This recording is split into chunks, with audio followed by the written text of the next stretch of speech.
The 60s, 70s, and 80s were just the driving decades that we were looking at. And we saw this show up in a very ladylike tailoring of the 60s started to pop up. A lot of power suiting of the 80s also popping up. A lot with beauty too. We saw that smoky eye come back, bold lips, also really voluminous, soft curls. And then, of course, the one that captured the most attention was the return of boho chic. Everyone couldn't stop talking about Chloe, for example, right? So looking at these decades as a whole, we can see that our interest has shifted over here, but the one that was the most exciting and captured the most attention on social media, also within the press, was the 70s, which again lines back to our macro trend, because that was such a time where we embraced some of these more alternative mindsets, ways of doing things, and had a very natural focus.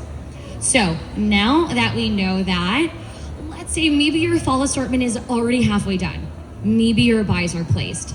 And it's something, again, we talked about in those last panel of, can we change color at the last minute? That's usually that easiest thing, right? Or is it a quick button switch?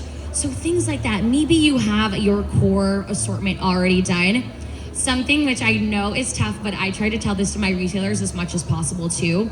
With the way that trends are going these days, if you can keep open to buy in any way, try your hardest, because all of these things pop up like this, and having that flexibility is just going to do you so good, and you are going to thank yourself later for when some crazy trend all of a sudden Barbie core is back and you didn't do any hot pink. You are going to thank yourself that you had that wiggle room later.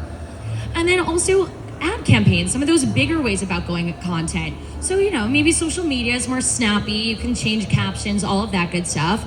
But can you take that assortment that maybe is set in stone? Can you style it in a different way? Or shoot it in a different location that's going to give you talking points into this oncoming trend?